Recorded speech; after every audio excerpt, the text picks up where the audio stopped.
Kalau Pusikos ini perannya penting Pak dan untuk Indonesia 2045 sementara ada keterbatasan anggaran dan lain-lain. Bagaimana penguatan Pusidrosal yang sebenarnya harus dilakukan dengan segera? Ya, menurut saya Pusidrosal itu pertama anggarannya diperbesar dan kemudian peralatan mereka harus lebih canggih karena nggak ada pilihan lain. Ya, jadi sangat banyak yang belum dipetakan, dieksplorasi di bawah laut kita. Berarti itu harus dilakukan dalam jangka pendek? Ya, saya pikir jangan terlalu lama, ya 5-10 tahun ke depan itu harus sudah. Ya. 19% itu sejak kapan? Itu jauh juga pengembangan pengelolaan sumber daya maritim kita yang kita lakukan dengan baik, tetapi ramah lingkungan, terus juga pemetaan dasar laut menjadi persyaratan dasar untuk mengoptimalkan penggunaan sumber daya maritim.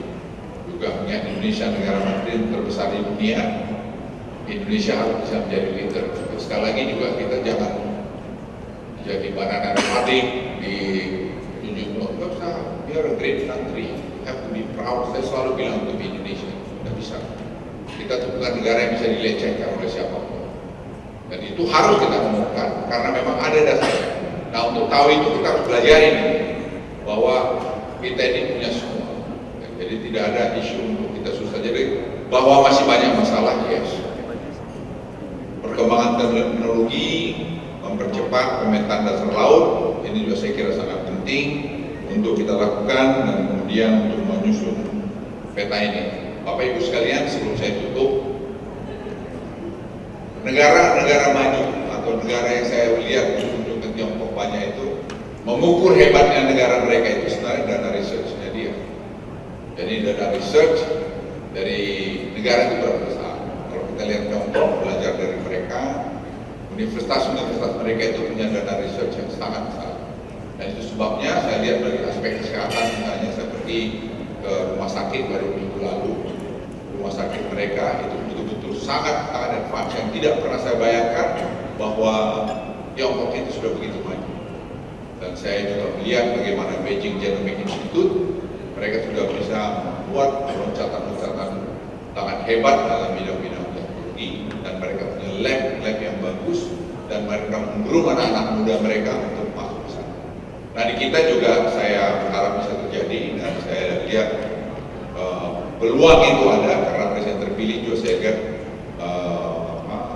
punya perhatian dalam hal semacam ini, dan saya harap Pusidrosal mungkin lagi mencari titik-titik yang lebih tajam lagi daripada apa yang tadi saya sampaikan. Dan terima kasih pada karya Pusidrosal selama ini, dan saya pikir Pusidrosal ini tadi saya juga bilang Pakasal hak lembaga yang harus diperkuat lagi perannya karena tidak hanya seperti sekarang ini aja, mungkin saya masih terpikir bagaimana untuk memperkuat Pusidrosal ini.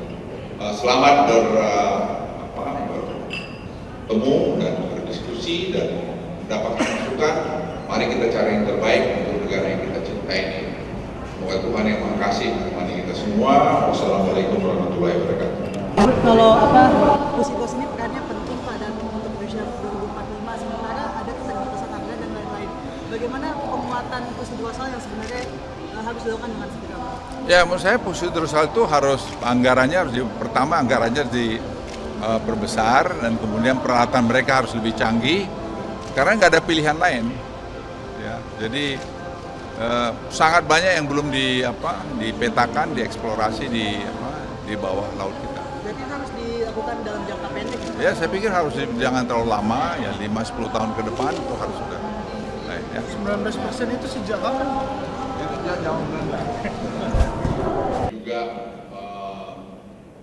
pengembangan pengelolaan sumber daya maritim kita yang kita lakukan dengan baik, tetapi ramah lingkungan, terus juga pemetaan dasar laut menjadi persyaratan dasar untuk mengoptimalkan penggunaan sumber daya maritim.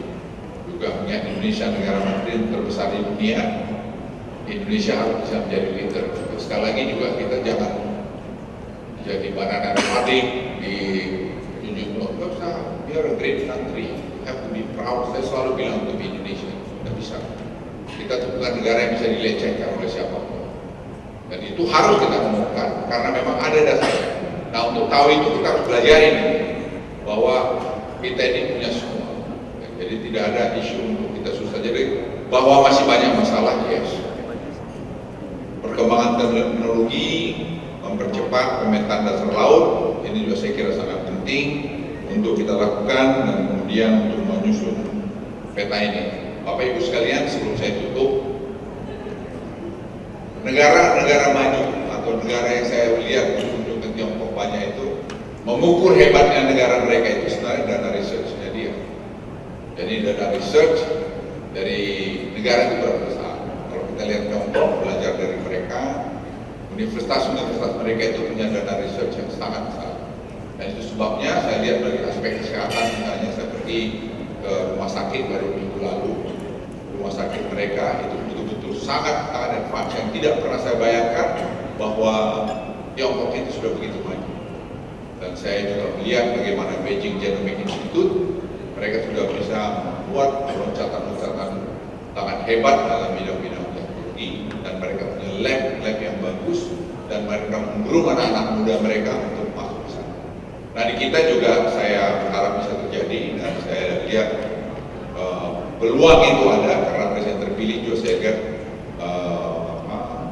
punya perhatian dalam hal semacam ini, dan saya harap Rosal mungkin lagi mencari titik-titik yang lebih tajam lagi daripada apa yang tadi saya sampaikan. Dan terima kasih pada karya Pusat Rosal selama ini, dan saya pikir Pusat Rosal ini tadi saya juga bilang Pak Kasal, hak lembaga yang harus diperkuat lagi perannya, karena tidak hanya seperti sekarang ini aja, mungkin saya masih terpikir bagaimana untuk memperkuat Pusat Rosal ini.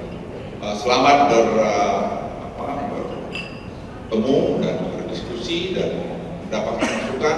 Mari kita cari yang terbaik untuk negara yang kita cintai ini. Semoga Tuhan yang Maha Kasih menemani kita semua. Wassalamualaikum warahmatullahi wabarakatuh.